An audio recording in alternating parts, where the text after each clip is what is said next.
मित्रांनो, मी एक फक्त गाणंच बनवलं होतं आणि तुमचा प्रश्न होता आरक्षणाचा. तर माझं असं म्हणणं होतं मित्रांनो की एकही कलाकार आरक्षणाला नव्हता, तर मलाच का ट्रोल, ते पण इतकं घाणेरडं. माझ्या डायरेक्ट ब्लाऊज पर्यंत जात आहेत.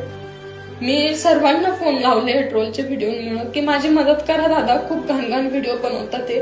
कोणीच माझी मदत केली नाही. शेवटी प्रेम भाऊचं माझं डोकं इतकं खराब झालं की आम्ही त्यांच्याच भाषेत त्यांनाच उत्तर दिलं आणि ते व्हिडिओ इतके व्हायरल केलेत तुम्ही, आणि फ्लो मध्ये इतके शब्द निघून गेले काही की त्याचा अर्थ डायरेक्ट वेगळा झाला. आणि खरंच माफ करा भावा बहिणींना, तुमची लहान बहीण लहान भाऊ म्हणून.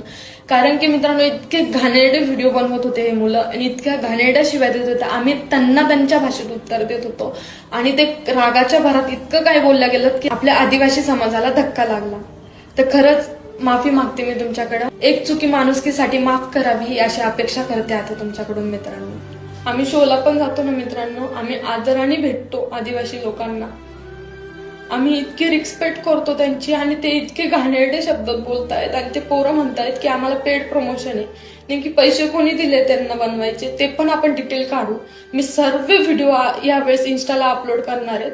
आणि मला जातीविषयी काहीच बोलायचं नव्हतं. आम्हाला खरं सांगते मी, माझ्या भावाला मला जातीविषयी काहीच बोलायचं नव्हतं. फ्लो मध्ये इतके शब्द निघालेत आणि आम्हाला फक्त त्यांनाच बोलायचं होतं जे ट्रोल करतायत मुलं त्यांना.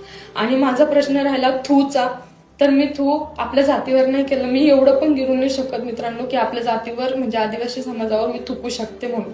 मी त्या मुलावर थू म्हटले. तुम्ही खूप अर्थ वेगळा झालाय तो शब्दांचा खूपच. मी मनापासून माफी मागते. मी काल पण माफी मागितली. मी एवढे व्हिडिओ आल्यानंतर पण पहिले पण माफी मागून झाली, दुसऱ्यांदा पण झाली, आता तिसऱ्यांदा पण झाली माफी मागून मित्रांनो. इतके घाणेरडे व्हिडिओ बघून नाही राहू शकत कोणीच. इतकं ट्रोल करतायत मला आणि देव पण माफ करतो एकदा. मी काहीच असं गुन्हा केला नाही की तुम्ही मला इतकं घाण ट्रोल करतायत म्हणून. काहीच नाही, आपल्या समाजावर एक छान असं सुंदर गाणं काढलं फक्त बस. काय गुन्हा केला मी एवढा की इतके घाणेरडे ट्रोल करतायत तुम्ही.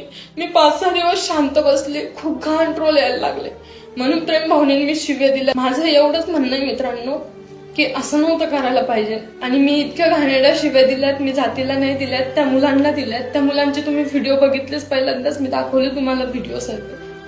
काही जणांना माहिती नाही की यांनी व्हिडिओ काढले कारण की त्यांच्या अकाउंटवरून त्यांनी काही जणांनी व्हिडिओ डिलीट करून टाकले. पूर्ण माझी इज्जत घालवली सोशल मीडियावर. मी खूप जणांना कॉल पण केले की दादा माझी मदत करा, दादा माझी मदत करा. की इतके घाण आदिवासी समाजाची मुलं व्हिडिओ बनवतायत, त्यांनी सुद्धा मदत नाही केली माझी. शेवटी मला व्हिडिओ बनवावा लागला त्यांच्याविषयी. मी पुन्हा एकदा माझ्या भावाकडनं माझ्याकडनं माफी मागते तुम्हाला. खरंच काही चुकलं असेल तर माफ करा, पण मी समाजाविषयी नाही बोलली. आणि जर एवढंच करायचं असेल ना, मी डायरेक्ट आत्महत्या करून घेईन. मी खूप वैतागली आता. 2 वर्षापासून सांभाळते मी काही ना काही. पेड प्रमोशन आहे ना, त्याला पण उचलून आणन मी आणि डायरेक्ट आत्महत्या करून घेईन. लास्ट पर्याय माझा आता एखाद्या मुलीला एवढं बी नाही सत्व. इतके घाणेरडे व्हिडिओ बनवतात, माझ्या ब्लाऊजच्या मध्ये पर्यंत जात आहे ते. मग यांना उत्तर नको देऊ का?